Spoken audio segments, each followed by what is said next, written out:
perfect look at training camp as this team gets ready for Rice. And joining me now is my partner, Reggie Brooks. I am kind of I call it the non-throwing quarterback on these shows, and I audibled because Coach Kelly got called out of the room for a second, so I figured he was going to be a little while, so I put you in the hot seat. So kind of like playing again, right? I don't know if Pocky would have approved that sitting on the lap thing. She might have had an issue with that. Well, you were running back. I'm not so sure Coach Kelly would have approved the sitting on the lap thing either. Have to be the other way around. But again, we're very excited that this year, before and after every one of Brian Kelly's Tuesday press conferences, Reggie's going to join us with his insight on the previous game. We're going to pick out some of the key players and key plays in the previous game. And then afterwards, we're going to take a look ahead at the upcoming opponent. And Reggie will go through some of his keys to the game. And All-American, if you've been listening to Reggie, we've been doing that postgame show for 50 years now or something. He's got great insight. So let's start right now with your thoughts on what you've seen from camp to date, and are you pleased with where this team is? I'm definitely pleased. I mean, and Coach Kelly talked about it previously. I think, with the offense, he finally has, more than one quarterback that can run his offense, and that's huge. I mean, to have that continuity at that position is critical, and just seeing some of the improvements that Golson's made. Malik Zaire has been outstanding in my mind to be a freshman to come in and compete, and that's really helped Golson in his preparation because he's had to really step his game up to be able to compete at that level. So it only helps. Competition only breeds success. When you compete and have to compete at that level, it definitely improves, and I concur with what Coach Kelly said about the offensive line. I think that is the strength of our offense going forward. The continuity there, the aggressiveness, the size, and the intelligence at that position is at a high level. And a lot of those younger guys that will be lining up, the Ronnie Stanleys, the Steve Elmers, those are guys that played last year and developed some confidence. And you got to have confidence at that position to have success. Not only in your role at the Monogram Club are you close to former players, but you're also close to current players. And I have been somewhat impressed with the situation that's going on now. The honor code, very important here at Notre Dame, and the university is conducting an investigation, as they always do in these situations. It'll be thorough, it'll be complete, and they will mete out any punishments that are appropriate if necessary. It is hard to lose, though, 4 guys, 3 starters this close to the season, but I have personally been impressed with the access you and I both have to practice, that there hasn't been a missed beat, and I'm most impressed in this social media world that there hasn't been anything out there from this team that says anything other than we hope they're back, but either way, our goals are the same, our work ethic is the same. And you tend to look at the situation from an outside perspective, and it's hard to think, what's going on within the team.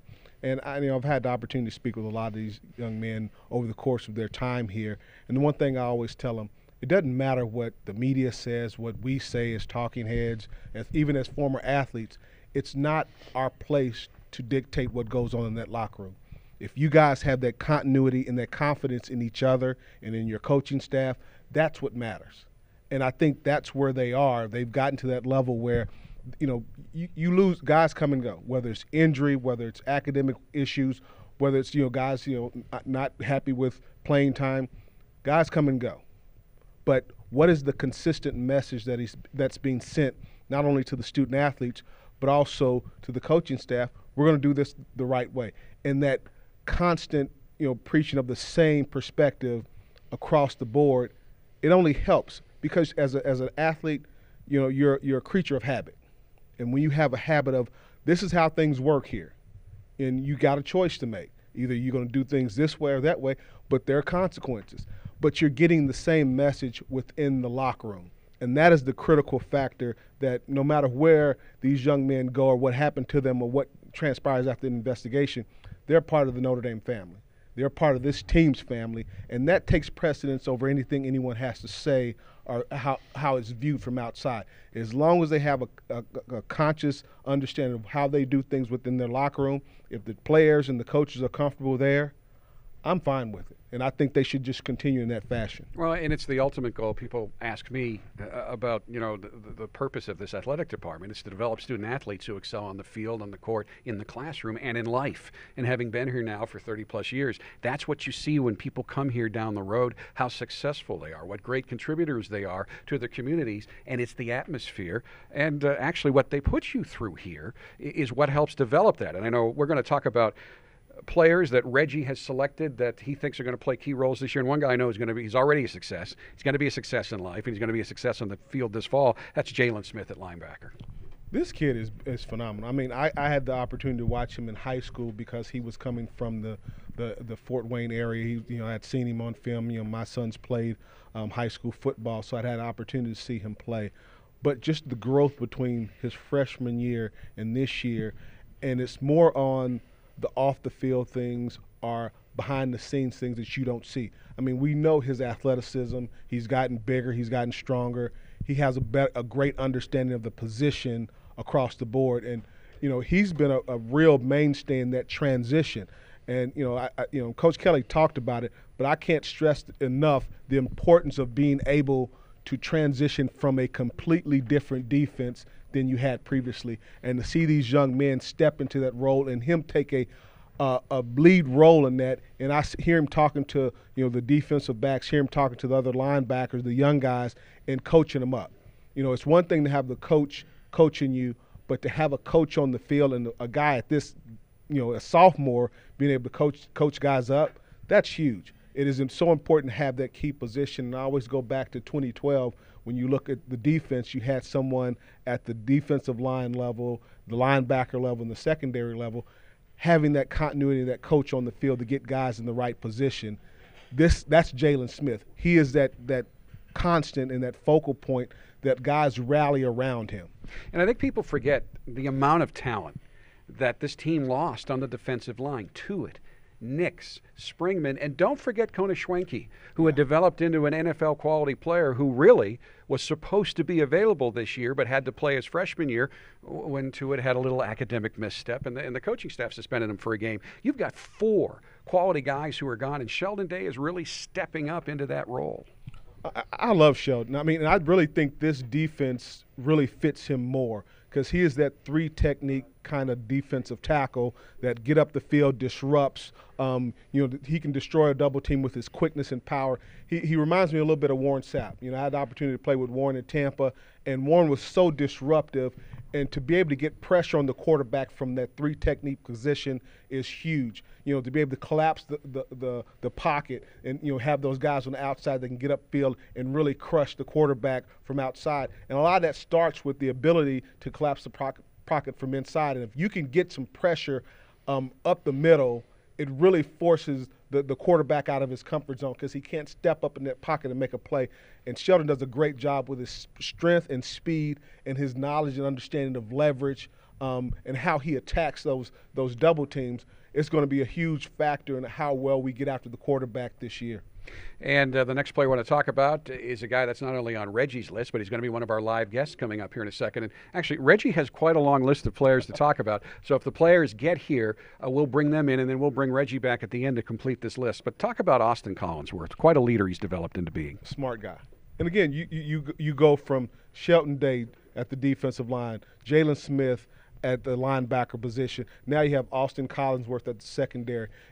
He's coming back from injury from last year. He still was trying to really get back from last year to get up to speed, but his intelligence, his understanding of the defense, and another guy that's helping the back end understand where they're supposed to be and how to play this defense. Again, a new defense, a new structure front to back. You have to have some leadership that on the field that can get guys lined up, help guys get to the point where they're comfortable and confident in what they're doing. And he brings that to the table, that understanding of this defense and how to get that across to those young guys. Max Redfield's in a key position, but Austin Collinsworth is key for him and for this back end to have that strength and understanding, hey, this is where we need to be, and getting us lined up and getting us where we need to be on the field in our coverages. Now, I don't know if it has anything to do with the fact that Reggie, of course, is a Notre Dame All-American running back, but he selected 2 running backs to watch this year, Cam McDaniels and Tarian Folston. And the reason I selected Cam McDaniels these are established players. Greg Bryant comes up in a little while. Yeah, but with Cam McDaniels, and Coach Kelly talked about it, his patience and understanding of the play and the blocking scheme. That is so critical when you're running a zone scheme and understanding how to step the right way. Your footwork is so critical, and his patience. And he's probably, in my mind, our best inside runner. And you have to have that that ability to run up in between the tackles, because you have that speed, and we'll talk about Torian and his ability to make guys miss. But Cam understands the offense, understands where he needs to be. He blocks well. He understands the blocking scheme from a pass protection standpoint, and he provides that stability at that level, and he is that leadership for these younger guys that have a little more talent, but I still say he is our best overall running back just because he does all things well. And on Reggie's list of established players, you got to talk about Nick Martin. I don't know where we'd be without that young man. I mean, he got injured last year, and for him to come back and be that centerpiece and have him at that center position is critical, because that's where a lot of the calls are being made. They go from inside out instead of outside in. So he is that, where last year it was Zach that was, you got the calls and getting everybody, and that stability and that confidence to have it at the center of your offense that really bleeds out to those younger guys at the guard and tackle position. So, Reg, give me just your reaction again, and I think this is one of the great things about Notre Dame. 3 young men just had to go on live. They weren't prepped. They just walked in and sat down. I mean, this is one of the reasons I know you're still here, because of the kind of guys who are here and how well they've just comported themselves.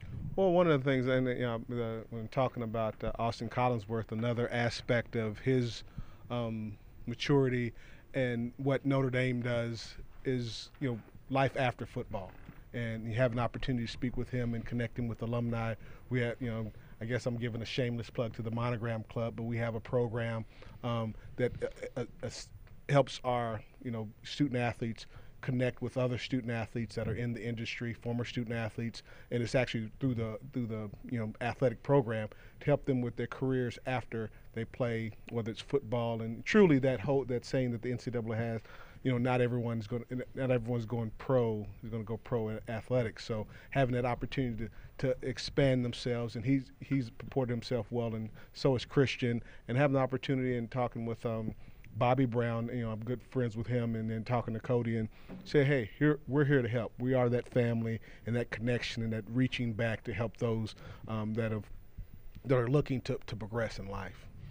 Well, we're going to go not a 2-minute drill, because it will take Reggie longer than 2 minutes to do this. We'll call it the 10-minute drill, but we went over Reggie's established players to watch in the coming season. Here are his picks for the up-and-coming players to watch. We're going to begin with Nyles Morgan at linebacker. I think it's going to be critical for him to really step up and pick the defense up quickly, because he is that middle linebacker position that we're looking for, that we're hoping that you'll get Jared Grace back, but Nyles has got to step in and be that guy that's going to give us that inside presence to come in and fill those gaps. That because with this defense, it's more of an attacking style defense, so you need a linebacker that's athletic, that can roam and then defeat a block. Freshman Andrew Trumbetti, defensive lineman, who's being talked about as a possible starter. I really love his ability to come off the edge. Very intelligent young man, does a great job of understanding scheme.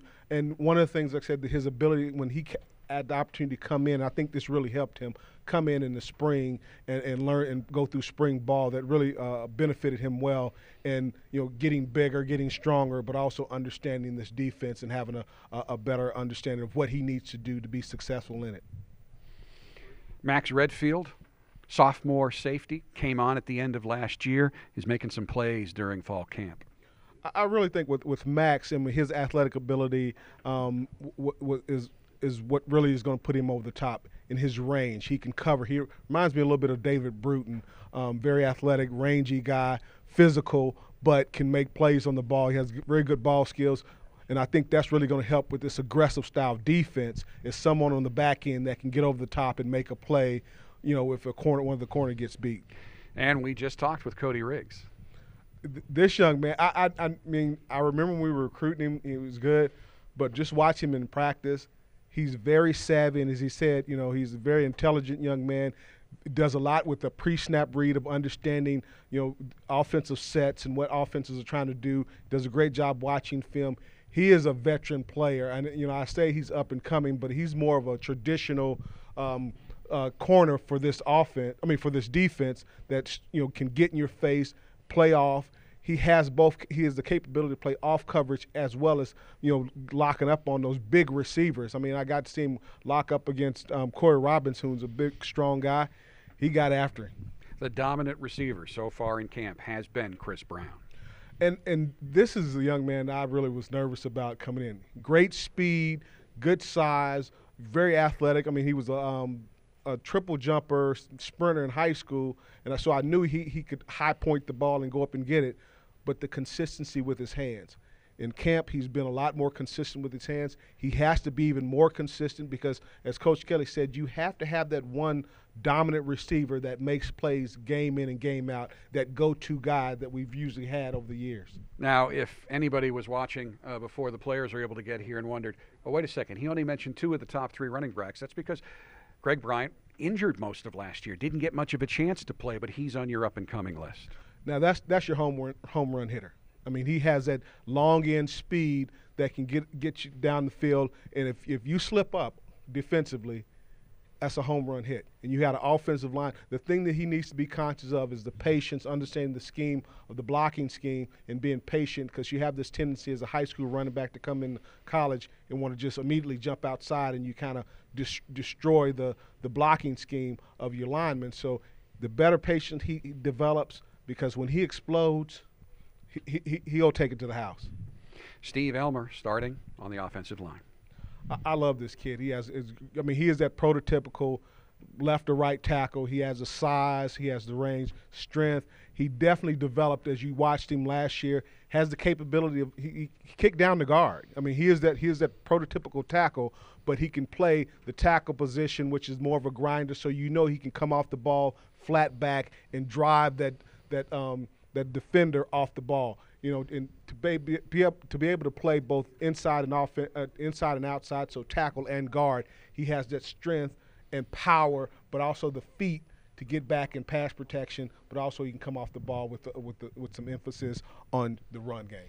Now, Notre Dame, in the last decade and probably before that, has earned a rightful reputation as tight end U, and Ben Koyak is the next man to inherit that mantle. In fact, he is on the national watch list for the best tight end in the country for the 2nd straight year. Definitely deserving. I remember him coming in as a freshman, young man, again, not that big, but you could see he fit that mode of a receiving tight end. He can get down the middle of the field and create a mismatch against linebackers and also safeties, because he has that size and speed and power to get down the middle of the field and open it up for those outside receivers.